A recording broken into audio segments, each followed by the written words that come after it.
Hamas को ठिकाने लगाने का ट्रंप प्लान काम करे या ना करे, लेकिन जर्मनी के एक बड़े ऐलान ने ट्रंप को बुरी तरह फंसा दिया है। जर्मनी ने कह दिया है कि अब रूस के साथ शांति के हालात नहीं हैं। वहीं डोनाल्ड ट्रंप को कहना पड़ा है कि पुतिन को डराने के लिए उन्होंने रूस के पास परमाणु पनडुब्बी तैनात की है। 2500 किलोमीटर रेंज वाली ये क्रूज मिसाइल अब यूक्रेन को मिल सकती है और इस मिसाइल ने रूस और नेटो के बीच तनाव को माउंट एवरेस्ट जितनी बुलंदी पर पहुंचा दिया है। टोमाहॉक अमूमन समंदर से लॉन्च की जाती है। इस मिसाइल को समंदर में जंगी जहाज से लॉन्च किया जाता है। इस मिसाइल को पनडुब्बी से फायर किया जाता है। ऐसे अटैक अमेरिका ने कई बार इराक और अफगानिस्तान में किए हैं। सीरिया और यमन पर भी यही मिसाइल बरसाई हैं। अब इसका लैंड बेस्ड लॉन्चर, जिसे लॉन्ग रेंज फायर्स यानी LRF लॉन्चर कहा जाता है, ये ऐसा विकल्प है जिसे अमेरिका खुद अपनी सेना से हटाना चाहता है, लेकिन यही विकल्प अब यूक्रेन के युद्ध को तेज करने का नया ईंधन बन सकता है।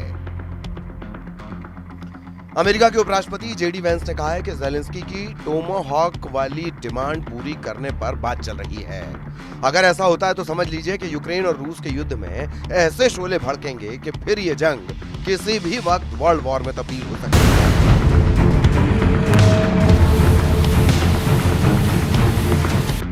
लेकिन रूस और नेटो में बड़ा युद्ध भड़काने वाली स्टेटमेंट अमेरिका से नहीं आई है। यूक्रेन को हथियार सप्लाई करने वाले सबसे बड़े मददगार देश जर्मनी ने पुतिन के गुस्से को आसमान में पहुंचा दिया है। जर्मनी के चांसलर फ्रेडरिक मर्ज ने कहा है कि यूरोप का रूस से युद्ध तो नहीं चल रहा, लेकिन अब दोनों के बीच अब शांति नहीं है। पूरी दुनिया में अब यही कयास लगाए जा रहे हैं। अमेरिका से लेकर यूरोप और दुनिया का बाकी मीडिया भी यही बता रहा है कि जर्मनी और रूस के बीच बहुत बड़ा बवंडर शुरू हो सकता है और इसकी जद में पूरा यूरोप आएगा। इसका डर बना हुआ है। जर्मन चांसलर फ्रेडरिक मर्ज ने कहा है कि रूस का युद्ध हमारे लोकतंत्र के खिलाफ है, हमारी आजादी के खिलाफ है और अब पुतिन पूरे नेटो की एकजुटता को आजमा रहे हैं। साफ है, मर्ज बता रहे हैं कि नेटो और रूस के बीच युद्ध के हालात बन रहे हैं।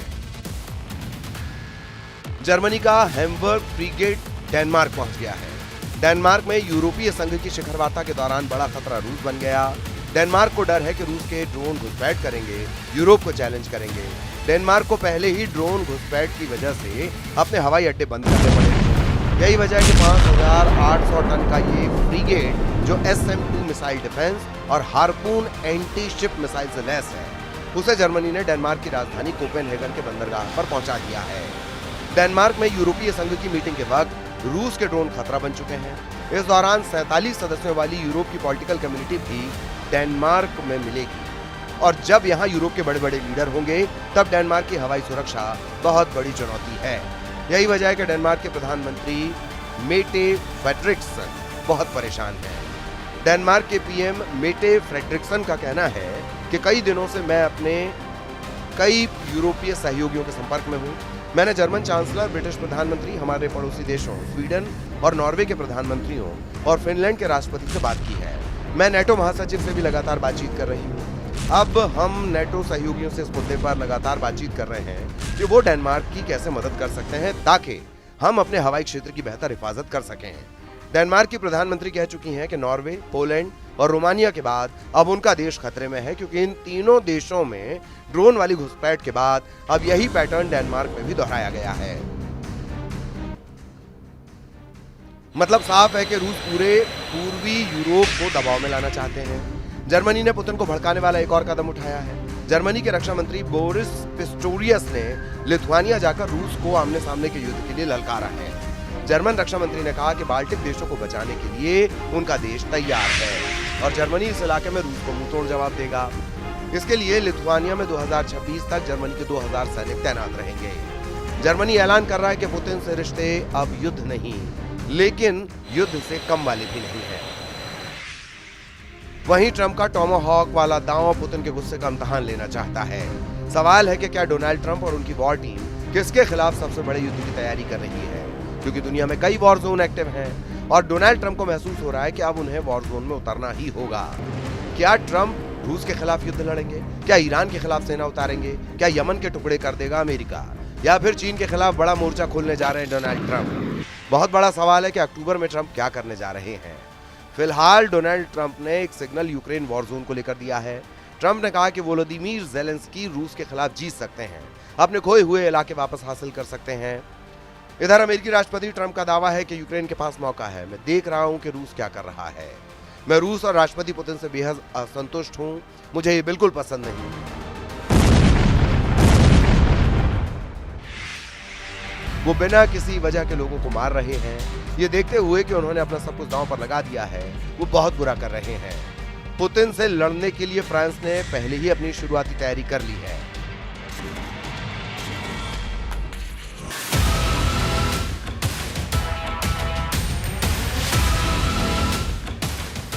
फ्रांस का सबसे खतरनाक जेट राफाल लगातार पोलैंड के आसमान में गश्त लगा रहा है। युद्ध का माहौल अंगड़ाई ले रहा है। ये फ्रांस का राफाल जेट है जिन्हें भेजने वाले इमैनुअल मैक्रों हैं। अब पुतिन से टक्कर लेने के लिए मैक्रों पूरी तरह सामने आ गए हैं। फ्रांस दावा कर रहा है कि नेटो को वो रूस से बचाएगा। फ्रांस ने रूस को यूक्रेन के बॉर्डर पर रोकने के लिए अपने सबसे खतरनाक फाइटर जेट राफेल को पोलैंड में तैनात कर दिया है। राफेल बख्शेगा नहीं, इसकी गारंटी राफेल पर लगी मिसाइल दे रही है। राफेल के विंग टिप पर लगी माइका मिसाइल, ये एयर टू एयर मिसाइल है जो दुश्मन के विमान को 80 किलोमीटर की रेंज में मार सकती है। जब दूसरा राफेल पलटता है तो उसकी विंग्स के नीचे नजर आती है मैजिक सुपर 530 मिसाइल। इसकी रेंज है 40 किलोमीटर, यानी लंबी और छोटी दूरी। मैजिक सुपर 530 और माइका हर तरह के खतरों के लिए राफेल पूरी तरह से तैयार है और उसके सामने इस वक्त चुनौती है पुतिन के विमानों और रूस से लॉन्च होने वाले ड्रोन को रोकना। ये बात मैक्रो भी जानते हैं और इस बात से डोनाल्ड ट्रंप भी बहुत अच्छी तरह वाकिफ हैं कि एक बार पुतिन ने यूक्रेन के बाद नेटो की तरफ कदम बढ़ाया तो पहला हमला बाल्टिक देशों या फिर उनके दक्षिण में पोलैंड पर होने का खतरा है और फिर आगे की राह पुतिन खुद तैयार कर लेंगे। पुतिन की तैयारी चौतरफा नजर आ रही है। वो युद्धाभ्यास करके समंदर से ज़िरकॉन हाइपरसोनिक मिसाइल भी फायर कर रहे हैं। उनके सुखोई 34 सुपरसोनिक बॉम्बर भी तैयार कर दिए गए हैं। रूस और बेलारूस अपनी सेनाओं के बीच तालमेल बढ़ाने के लिए किसी भी हद तक जाने को तैयार है। पोलैंड इस तैयारी का सबसे बड़ा नुकसान उठा सकता है। इसकी आशंका पूरे नेटो को है। पुतिन की सेना ने 3.5 साल के युद्ध में सबसे खतरनाक अटैक की तैयारी शुरू कर दी है।